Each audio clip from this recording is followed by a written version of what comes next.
ವೀಕ್ಷಕರೇ ನಮಸ್ಕಾರ, ನಿಮ್ಮೆಲ್ಲರಿಗೂ ನಿಮ್ಮ ರಘುರಾಮ್ ಮಾಡುವ ಪ್ರೀತಿಯ ಆತ್ಮೀಯ ನಮಸ್ಕಾರಗಳು.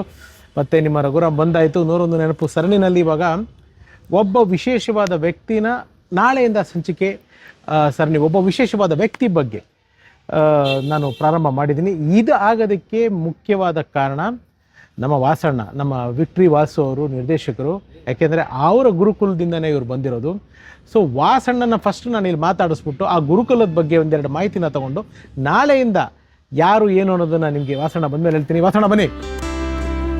ಸ್ನೇಹಿತರೆ, ವಿಕ್ಟ್ರಿ ವಾಸು ನಮ್ಮ ಆತ್ಮೀಯ ಸ್ನೇಹಿತರು, ಕನ್ನಡ ಚಿತ್ರರಂಗದ ಒಬ್ಬ ಹಿರಿಯ ಸೂಪರ್ ಹಿಟ್ ಸಿನಿಮಾಗಳನ್ನ ಕೊಟ್ಟಂಥ ನಿರ್ದೇಶಕ. ಅದು ಸೆಂಟ್ರಲ್ ಜೈಲ್ ಇರ್ಬೋದು, ಶಿಷ್ಯ ಇರ್ಬೋದು, ಸಾಕಷ್ಟು ಸಿನಿಮಾಗಳು ಮಾಡಿದ್ದಾರೆ. ಒಂದು 15 ಸಿನಿಮಾ ಡೈರೆಕ್ಟ್ ಮಾಡಿದ್ದಾರೆ.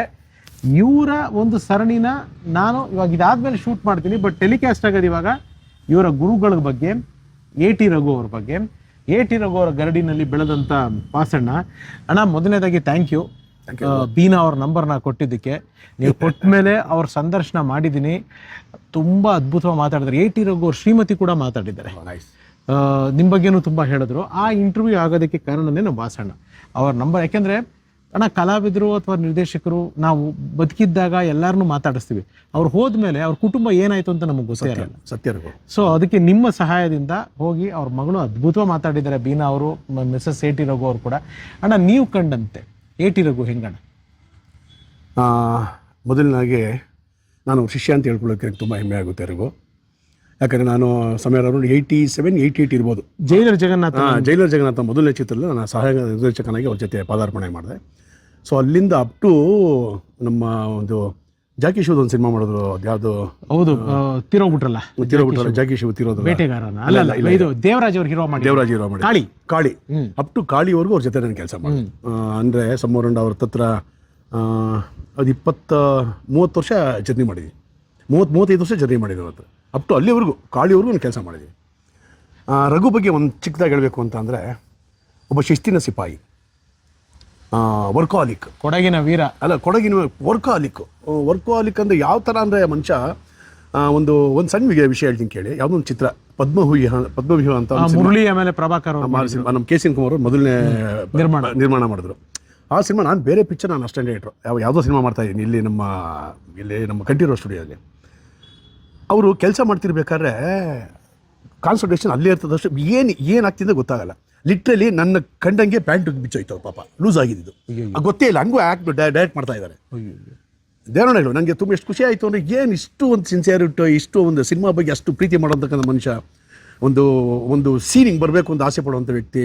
ನನಗೆ ಎಷ್ಟು ಖುಷಿ ಆಗ್ಬಿಡ್ತು ಅಂದರೆ, ಅಂಥ ಒಂದು ಡಿಸಿಪ್ಲಿನ್ ಪರ್ಸನಾಲಿಟಿ, ಆನೆಸ್ಟು ಡಿಸಿಪ್ಲಿನ್ ಹೇಳಿ ಮಾಡಿಸೋಂಥ ಒಬ್ಬ ಡೈರೆಕ್ಟರ್. ಸೊ ನಾನೇನಾದ್ರು ಕಲ್ತಿದ್ರೆ ಅವರಿಂದ ಸತ್ಯವಲ್ಲೂ, ನಾನು ಏನಾದ್ರು ಇವತ್ತಿಂದ ಪಂಕ್ಚುಯಾಲಿಟಿ, ಫಾರ್ ಎಕ್ಸಾಂಪಲ್ ನೀವು ಕರೆದ್ರೆ ಇಷ್ಟು ಗಂಟೆ ಬರಬೇಕು ಅನ್ನೋ ಐಟಮ್ ಅಂದ್ಬಿಟ್ಟೆ ನಾನು.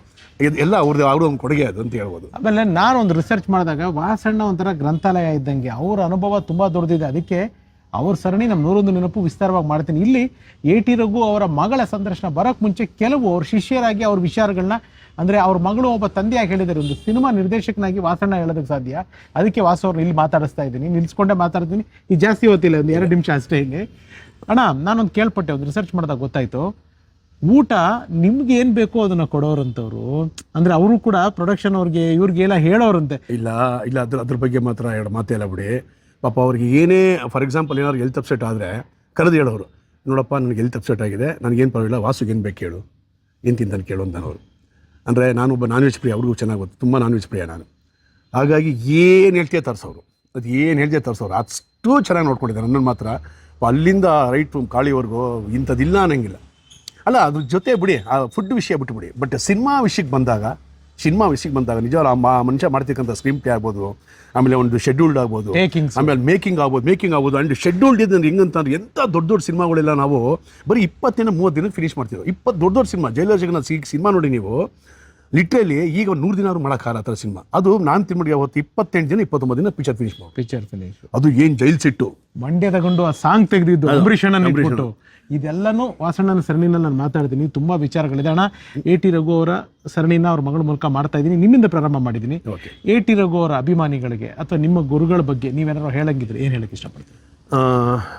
ನಿಜಕ್ಕೂ AT ರಘು ಅಂತ ನಿರ್ದೇಶಕರು ಮತ್ತೆ ನಮ್ಮ ಕನ್ನಡ ಚಿತ್ರರಂಗಕ್ಕೆ ಹುಟ್ಟು ಬರಬೇಕು ಅಂತ ಇನ್ನೂ 100 ಜನ ನಿರ್ದೇಶಕರು ಬೇಕು. ಯಾಕಂತಂದರೆ ಒಂದು ಸಿನಿಮಾನ ಅಷ್ಟು ಪ್ರೀತಿಸ್ತಿದ್ರು, ಆರಾಧಿಸ್ತಿದ್ರು, ಪೂಜಿಸ್ತಿದ್ರು, ಅಷ್ಟು ಇಷ್ಟಪಟ್ಟು ಕೆಲಸ ಮಾಡೋರು ಅವರು. ಯಾಕಂದ್ರೆ ನಾನು ನೋಡಿದ ಪ್ರಕಾರ ಸುಮಾರು ಜನ ಅವ್ರ ಜೊತೆ ಶಿಷ್ಯಂದ್ರೆ ಸುಮಾರು ಜನ ಬಂದಿದ್ದಾರೆ, ಇಲ್ಲ ಅಂತಲ್ಲ, ನಾನೊಬ್ಬನೇ ಅಂತ ಹೇಳೋಕ್ಕಾಗಲ್ಲ. ಎಸ್ ನಾರಾಯಣ ಆಗಿರ್ಬೋದು, ಶಂಕರ್ ಅವರಾಗಿರ್ಬೋದು, ನಮ್ಮ ಆರ್ ಸಿ ರಂಗ ಆಗಿರ್ಬೋದು, ಬಲರಾಮ್ ಅವರಾಗಿರ್ಬೋದು, ಆಮೇಲೆ ಸುಮಾರು ಜನ ಅಸಿಸ್ಟೆಂಟ್ಸ್ಗಳು ಈಗಲೂ ಇಂಡಿಪೆಂಡೆಂಟ್ ಡೈರೆಕ್ಟರ್ಗಳಿದ್ದಾರೆ. ಬಟ್ ಅದು ನಾನು ಒಬ್ಬ ಅಂತ ಹೇಳ್ಕೊಳ್ಳೋಕ್ಕೆ ಇಷ್ಟಪಡ್ತೀನಿ. ಬಟ್ ಏನಂತ ಅಂತಂದರೆ ಮತ್ತೆ ಡೈರೆಕ್ಟ್ ಹುಟ್ಟು ಬರಲಿ ನಮ್ಮ ಚಿತ್ರರಂಗ ಅಂತ ನಿರ್ದೇಶಕರಿಂದ ಒಳ್ಳೆಯದಾಗಲಿ ಅಂತ ಅಂದ್ಬಿಟ್ಟು ಈ ಸಂದರ್ಭನ ಕೇಳ್ಕೊಡ್ತೀನಿ.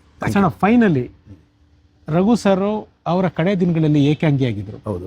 ನೀವು ತುಂಬ ಸಾಕಷ್ಟು ಸಮಯಗಳಲ್ಲಿ, ಇನ್ಫ್ಯಾಕ್ಟ್ ಅಂಬರೀಷ್ ಅಣ್ಣ ಅವ್ರದ್ದು ಡೆತ್ ಆದಾಗಲೂ ನೀವೇ ರಘು ಸರ್ನ ಅಲ್ಲಿ ಕರ್ಕೊಂಡು ಹೋಗಿದ್ರು ಕಂಠೀರವ ಸ್ಟೇಡಿಯಂ. ಆ ಏಕಾಂಗಿತನ ಅವ್ರನ್ನ ಕಾಡ್ತಾ ಇತ್ತಾ? ಅಯ್ಯೋ ಪಾಪ, ನಿಜವಾಗ್ಲೂ ಎಷ್ಟು ಸಫರ್ ಮಾಡಿರೋ ನೋಡಿ. ಎಂಥ ಗಟ್ಟಿ ಪಿಂಡ ಅಂತ ಹೇಳ್ತೀನಿ ಕೇಳಿ. ಒಂದು ಸಣ್ಣ ಎಕ್ಸಾಂಪಲ್. ಯೂಶಲ್ ಆಗಿ ಪಾಪ ಕಿಡ್ನಿ ಫೇಲ್ಯೂರ್ ಆಯಿತು ಅಂದರೆ ಮ್ಯಾಕ್ಸಿಮಮ್ ಮನುಷ್ಯಗಳು, ನಿಮಗೂ ಚೆನ್ನಾಗಿ ಗೊತ್ತು, ಮ್ಯಾಕ್ಸಿಮಮ್ 5-6 ವರ್ಷ 7 ವರ್ಷ ದೊಡ್ಡ ವಿಷಯ ಬದುಕ್ಬೋದು. ಇವರು ಲಿಟ್ರಲಿ 18 ವರ್ಷ ಬದುಕಿದ್ದಾರೆ ಆಫ್ಟರ್ ಕಿಡ್ನಿ ಫೇಲ್. 18 20 ವರ್ಷ ಬದುಕಿರ್ಬೋದು. ಇನ್ನೆಂಥ ಗಟ್ಟಿ ಇರ್ಬೋದು, ಗಟ್ಟಿ ಮನುಷ್ಯ ಇರ್ಬೋದು, ವಿಲ್ ಪವರು ಜೊತೆಲಿ ಆ ಕಿಡ್ನಿ ಫೇಲರು ಕೆಲಸ ಮಾಡೋರು, ಯಾವುದೊಂದು ಸೀರಿಯಲ್ ಮಾಡೋರು, ಕೂರ್ಗಲ್ಲಿ ಮತ್ತೊಂದು ಮಾಡೋರು. ಆಮೇಲೆ ನನಗೆ ಯಾರು ಇಷ್ಟ ಅವರೇ ಫೋನ್ ಮಾಡಿ ಕರ್ಸ್ಕೊಳ್ಳೋರು. ನಾನು ಹೋಗ್ತಾ ಇದ್ದೆ, ಎವ್ರಿಡೇ ಹೋಗ್ತಾ, ಏನು ಬೇಕು ಹೆಲ್ಪ್ ಮಾಡಿದೆ ಪಾಪ. ನಾನು ಇಂಥದ್ದು ಇಲ್ಲ ಅನ್ನಂಗಿಲ್ಲ. ಪ್ರತಿಯೊಂದು ಅಂದರೆ ಫೈನಾನ್ಷಿಯಲಿ ಇದ್ರಲ್ಲಾಗೋದು, ಬಾ ಲೋನ್ ಬರೋವಾಸು ಇಲ್ಲೊಬ್ಬ ನಾನು ಯಾವ ಕೆಲಸ ಕಾರ್ಯ ಎಲ್ಲ ಬಿಟ್ಟು ಅವ್ರ ಜೊತೆ ಹೋಗ್ತಿದ್ದೆ. ಏನಕ್ಕಂದ್ರೆ ಏನೋ ಒಂದು ಸಣ್ಣ ಪ್ರೀತಿ ಅವ್ರ ಮೇಲೆ, ಸಣ್ಣ ಪ್ರೀತಿ, ದೊಡ್ಡ ಪ್ರೀತಿ ಅಂದರೆ ಒಂದು ಸಣ್ಣ ಪ್ರೀತಿ ನನ್ನ ಗುರುಗಳಂತ ಅಂದ್ಬಿಟ್ಟು ಅವನು ಇಷ್ಟದಲ್ಲಿಂದ ಟ್ರಾವೆಲ್ ಮಾಡ್ಕೊಂಬಂದೆ ಟಿಲ್ ಅವರು ಸಾಯೋವರೆಗೂ. ಪಾಪ ಜೊತೆಲಿ ಇನ್ನೊಂದು ಸತ್ಯ ಹೇಳ್ಬೇಕು. ಈ ಅಂಥ ಸಂದ ನಮ್ಮ ಎಸ್ ವಿ ರಾಯನ್ ಸಿಂಗ್ ಬಾಬು ಅವರು ನಾನು ಸೇರಿಕೊಂಡು ಹತ್ತಿರ ಸುಮಾರು ಜನ ಕಳ್ಕೊಂಡು 5 ಲಕ್ಷ ರೂಪಾಯಿ ನಾವು ಕೊಟ್ಟು ಆ ಟೈಮಲ್ಲಿ. ಪಾಪ ಅದರಲ್ಲಿ ನಮ್ಮ ಎಸ್ ವಿ ರಾಯನ್ ಸಿಂಗ್ ಬಾಬು ಕಾಣಿಕೆ ತುಂಬ ದೊಡ್ಡದು. ಅವ್ರನ್ನೇ ಕರೆದು ಹೇಳು, ವಾಸ ಎಲ್ಲ ಮಾಡ್ತೀವಿ, ಬನ್ನಿ ಏಟರ್ಗೆ ಹೋಗಿ ಏನೋ ಮಾಡೋಣ ಬನ್ನಿ ವಾಸ ಅಂತ ಕರೆದು, ಬನ್ನಿ ಸರ್ ಅಂತ ಪಾಪ ಎಲ್ಲ ಲಿಸ್ಟ್ ಕೊಟ್ಟರು. ನಾನೇ ಹೋಗಿ ಎಲ್ಲರೂ ದುಡ್ಡು ಕಲೆಕ್ಟ್ ಮಾಡ್ಕೊಂಡು 5 ಲಕ್ಷ ರೂಪಾಯಿ ಕಲೆಕ್ಟ್ ಮಾಡಿಕೊಟ್ಟೆ ಸಾರಿಗೆ. ಆಮೇಲೆ ಯಾವುದಾದ್ರು ಫಂಕ್ಷನ್ಸ್ ಆಗಿದೆ ಅದನ್ನು ಕರ್ಕೊಂಡು ಬಾ ವಾಸನವ್ರು. ಯಾಕಂದರೆ ಆ ಟೈಮಲ್ಲಿ ಯಾರೂ ಇಲ್ಲ ಅವ್ರಿಗೆ, ಅಂದರೆ ಅವರು ಮಿಸ್ಸಸ್ಗೆ ಅಷ್ಟೊಂದು ಟಚ್ ಇಲ್ಲ. ಸೊ ಸಿನಿಮಾ ರಿಲೇಟೆಡ್ ನಾನು ಒಬ್ಬನೇ ಇರೋದು. ಇದ್ದರು ಸುಮಾರು ಜನ ಹೋಗ್ಬಿಟ್ರು, ಯಾರೂ ರೆಸ್ಪಾಂಡ್ ಮಾಡ್ತಿಲ್ಲ. ಕಡೆಯವರು ನನ್ನ ಜೊತೆಲಿದ್ದು ಕರ್ಕೊಂಡು ಹೋಗ್ತಾ ಇದ್ದೆ ಅವ್ರಿಗೆ ಎಲ್ಲೇ ಹೋಗಿ. ಅಂಬರೀಷ್ ನನ್ನ ಸಾವಾಗ ನೀವೇ ಕರ್ಕೊಂಡು ಹೋಗಿದ್ರಿ.